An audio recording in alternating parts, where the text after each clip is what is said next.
¿Recuerdas el experimento de poner cobre y zinc en un limón para generar electricidad? En la escuela parecía un truco curioso. Pero, ¿y si te dijera que la tierra de tu jardín puede hacer algo parecido? ¿Y si el suelo fuera, en cierto sentido, un limón gigante? Y que enterrando dos metales distintos pudieras crear una pequeña corriente justo bajo tus plantas. Ahora imagina esto. No solo generar electricidad, sino usar esa electricidad para alterar el suelo, mover nutrientes y posiblemente acelerar el crecimiento de tus cultivos. Suena extraño. Suena casi demasiado raro para ser real. Pero esta idea no apareció ayer. En el siglo XIX, un inventor escocés ya estaba usando este principio para mover maquinaria y alimentar sistemas eléctricos. Y durante un tiempo, hubo quienes empezaron a notar que alrededor de esas instalaciones enterradas, las plantas parecían crecer mejor. Luego, casi nadie volvió a hablar de ello. La tecnología quedó apartada, y la pregunta sigue en el aire. ¿Qué pasó con la llamada batería terrestre? ¿De verdad puede influir en el crecimiento de las plantas? ¿Y por qué casi nadie la menciona hoy? Bienvenido a Agroexplicado, porque la respuesta empieza justo donde la electricidad se encuentra con la tierra. Y después de entender esto, tu jardín puede que ya no vuelva a verse igual. En 1841, un relojero e inventor escocés llamado Alexander Bain presentó una patente que, en silencio, cambió las reglas de la electricidad práctica. En lugar de depender de baterías químicas costosas, Bain enterró dos placas metálicas distintas en suelo húmedo. Una de zinc, otra de cobre. Luego las conectó con un cable. Y el resultado fue una corriente continua obtenida no de un líquido ácido ni de una celda industrial, sino de la propia tierra. No era una curiosidad de laboratorio. No era un simple truco para sorprender a la gente.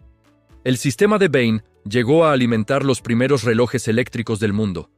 Su patente británica, la número 8763, explicaba cómo dos metales distintos enterrados en suelo húmedo podían generar una corriente suficiente para mover engranajes y accionar electroimanes. La idea era tan simple como poderosa. La Tierra podía comportarse como una batería, y en condiciones adecuadas, como una batería que no se agotaba fácilmente. Pero la cosa no quedó solo ahí. La batería terrestre de Bain también encontró aplicación en la telegrafía victoriana. En una época en la que la transmisión de señales a distancia estaba creciendo con rapidez, disponer de una fuente de corriente constante y barata tenía un valor enorme. Varias estaciones telegráficas comenzaron a utilizar placas enterradas de cobre y zinc para enviar señales a través de sus líneas. Con el suelo actuando como parte del circuito, este sistema permitía reducir costes y alargar instalaciones. En lugares como Hyde Park o a lo largo de la línea ferroviaria entre Edimburgo y Glasgow, las placas enterradas de Bain proporcionaban corrientes de bajo voltaje, a menudo cercanas a 1 voltio por celda.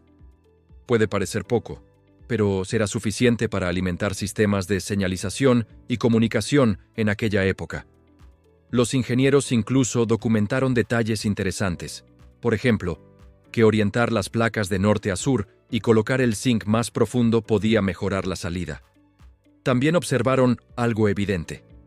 El suelo húmedo funcionaba mucho mejor que el seco. Cuando el terreno perdía humedad, la corriente bajaba, y cuando el suelo estaba en buenas condiciones, el sistema podía seguir funcionando durante meses. Todo esto aparece en notas, patentes y solicitudes de Bain entre 1841 y 1843. Lo que describen es una tecnología sencilla, barata y sorprendentemente profunda. Electricidad obtenida a partir de la química de la Tierra, usando poco más que metal, humedad y un cable. Otros inventores siguieron ese camino. A finales del siglo XIX, aparecieron más patentes, sobre todo en Estados Unidos, ampliando la idea y conectando varias baterías terrestres para elevar el voltaje en relojes y sistemas telegráficos. El principio no cambió. Dos metales distintos enterrados en suelo húmedo podían convertir la tierra bajo tus pies en un generador silencioso. Y en una época anterior a la electrificación masiva, eso era una revolución. una revolución discreta, casi invisible. Pero aquí es donde la historia empieza a ponerse interesante para los jardineros, porque donde estas placas metálicas permanecían enterradas durante mucho tiempo, algunas personas empezaron a notar algo raro en el terreno de alrededor. No fue un descubrimiento científico formal al principio. Fueron observaciones sueltas, comentarios, detalles repetidos una y otra vez. Trabajadores del telégrafo, jardineros y agricultores comenzaron a comentar que en los lugares donde había cobre y zinc enterrados, la vegetación cercana a veces se veía distinta, más alta, más densa, más verde. En algunos casos, aparecían franjas de hierba más oscuras y vigorosas justo entre las placas. No había sacos de fertilizante. No había compost especial. No había una explicación evidente. Solo dos metales enterrados y una corriente lenta atravesando el suelo. Ningún gran artículo científico fijó estas observaciones de forma definitiva en aquel momento. Pero la historia siguió circulando. Un jefe de estación en Yorkshire decía haber visto una banda de hierba especialmente exuberante junto a un retorno telegráfico enterrado. Un jardinero de Essex bromeaba con que la hierba parecía saber dónde estaban los cables. Y el patrón, aunque informal, se repetía. Donde el terreno llevaba una corriente constante, algunas plantas parecían responder mejor. Décadas después, un médico de Connecticut, llamado George Starr White, tomó estas ideas mucho más en serio. White estaba convencido de que la electricidad del suelo podía abrir nuevas posibilidades en agricultura. A comienzos del siglo XX, empezó a promover la idea de que corrientes débiles, canalizadas a través de la tierra, podían estimular cultivos. Sus conferencias y folletos describían experimentos donde ciertos campos parecían responder mejor cuando el suelo conducía una pequeña corriente. White no prometía milagros. Y eso es importante. No hablaba de magia. Hablaba de observaciones, de posibilidades, de algo que merecía ser probado más a fondo. Las evidencias estaban dispersas. Un parche de maíz más verde aquí. Una fila de judías que maduraba antes allá. Una historia sobre patatas que crecían mejor cerca de un cable enterrado. Otra sobre vides que parecían prosperar junto a un viejo poste telegráfico. No había todavía ensayos perfectos. No había consenso. Pero sí había una sospecha constante. Algo en el suelo, relacionado con la electricidad, podía estar cambiando el crecimiento vegetal.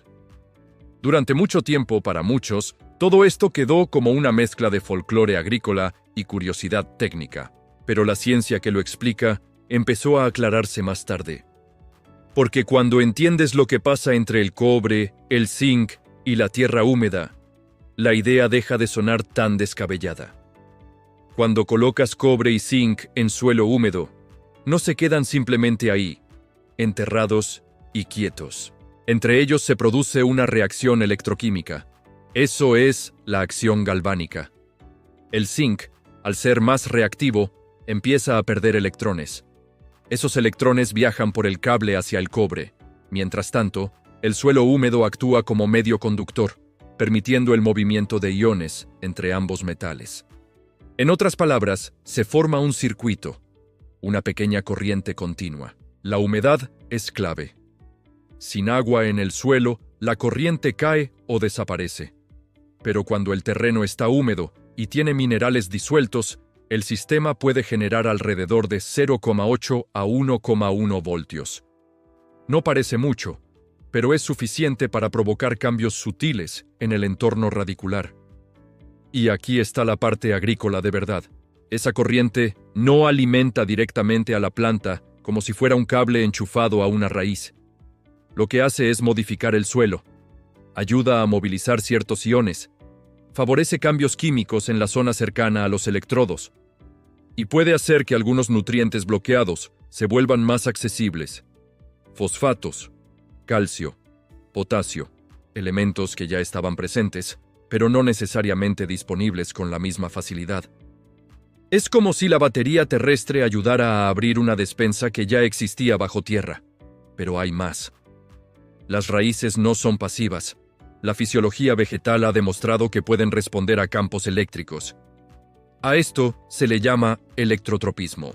En experimentos controlados, se ha observado que algunas raíces se orientan y crecen hacia el cátodo, es decir, hacia la placa de cobre.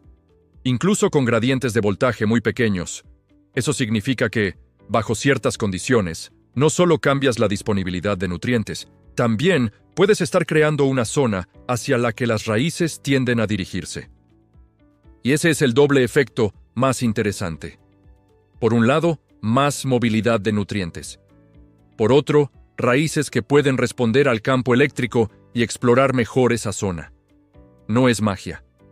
Es electroquímica y biología vegetal actuando juntas en suelo húmedo. Además, la corriente también puede influir en otros aspectos del suelo, como ciertas poblaciones microbianas o pequeños cambios de pH cerca de los electrodos. Entonces, surge la gran pregunta. Si esta idea tenía una base real, si hubo inventores que la usaron, y si incluso hoy puede medirse con un multímetro, ¿por qué desapareció? La respuesta empieza a aclararse a comienzos del siglo XX. En 1909, Fritz Haber y Carl Bosch resolvieron cómo fijar nitrógeno del aire a escala industrial. Y eso cambió la agricultura para siempre. La producción de fertilizantes sintéticos abrió una nueva era. Lo que antes requería años de manejo del suelo, rotaciones y estiércol, ahora podía corregirse con una bolsa de producto químico. La industria no solo vendía fertilizante, vendía una nueva forma de pensar. El suelo ya no era algo que se cultivaba lentamente. Pasó a ser algo que se corregía comprando insumos. El famoso trío NPK, nitrógeno, fósforo y potasio, pasó a dominar la conversación agrícola moderna. Frente a eso, la batería terrestre tenía un problema enorme desde el punto de vista del mercado. No exigía compra continua. Era una instalación de una sola vez. 2 metales, un cable y humedad. En cambio, el fertilizante químico sí encajaba perfectamente en un modelo de ventas repetidas. Cada temporada significaba otra compra. Cada cosecha, otra reposición. No hacen falta pruebas de una conspiración para entender lo que pasó. El mercado favoreció lo vendible, lo repetible y lo estandarizado. Las recomendaciones oficiales empezaron a girar alrededor de lo que podía medirse y distribuirse de forma uniforme. Y las viejas historias sobre corrientes en el suelo y metales enterrados fueron quedando relegadas a la periferia. No porque la física dejara de funcionar, sino porque el sistema dejó de mirar en esa dirección. Y sin embargo, la base nunca desapareció. La reacción entre cobre, zinc y suelo húmedo sigue siendo real. Se puede medir hoy, se puede repetir hoy. Y por eso la pregunta vuelve a tener sentido. ¿Qué pasa si alguien lo prueba otra vez en el jardín? Imagina 2 hileras de lechuga. Una de ellas tiene un montaje simple. Un trozo de cobre y un clavo galvanizado enterrados en el suelo y unidos por un cable. La otra no tiene nada. Después de 4 semanas, las diferencias empiezan a verse. La lechuga electrificada aparece más alta, con hojas más abiertas y un verde más intenso.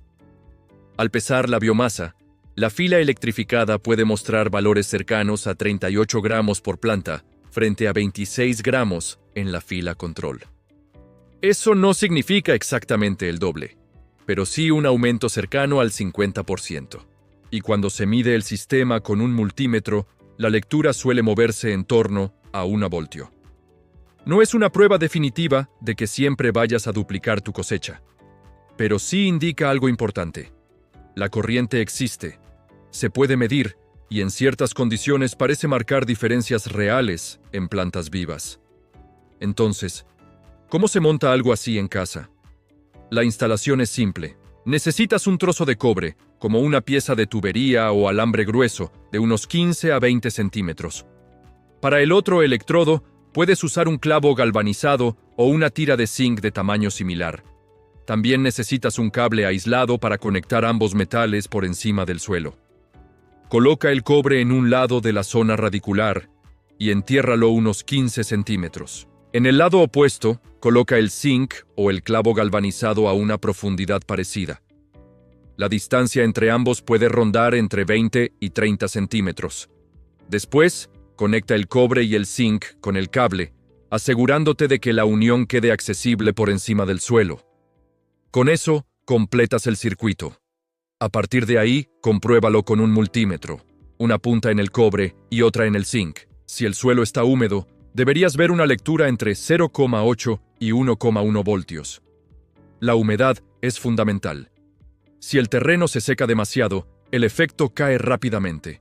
También conviene registrar algunas cosas si quieres experimentar de verdad: voltaje, humedad del suelo, pH, crecimiento de las plantas y cualquier diferencia visible respecto a una zona de control. Y ten presente algo más. El zinc se irá degradando con el tiempo. Así que si muestra corrosión severa, tocará sustituirlo. Con un montaje así, ya puedes empezar tu propio experimento. No necesitas una instalación compleja. No necesitas productos sofisticados. Solo 2 metales, suelo húmedo, un cable y ganas de observar. Hoy, un circuito simple de cobre y zinc sigue siendo capaz de sacar voltaje real del suelo del jardín. La historia existe. La ciencia también. Lo que hagas con eso depende de ti. Puede que no sea una solución milagrosa, puede que no duplique cada cosecha, pero la idea de que el suelo puede convertirse en una batería viva sigue siendo real, medible y profundamente provocadora. Porque a veces, la energía más interesante no es la que llega de fuera, es la que ya estaba bajo nuestros pies. Si este video te abrió una idea nueva, suscríbete a Agroexplicado y cuéntame en comentarios si tú probarías una batería terrestre en tu huerto o jardín. Y si ya has hecho experimentos parecidos con cobre, zinc o electrocultivo, quiero leerte. Nos vemos en el próximo video.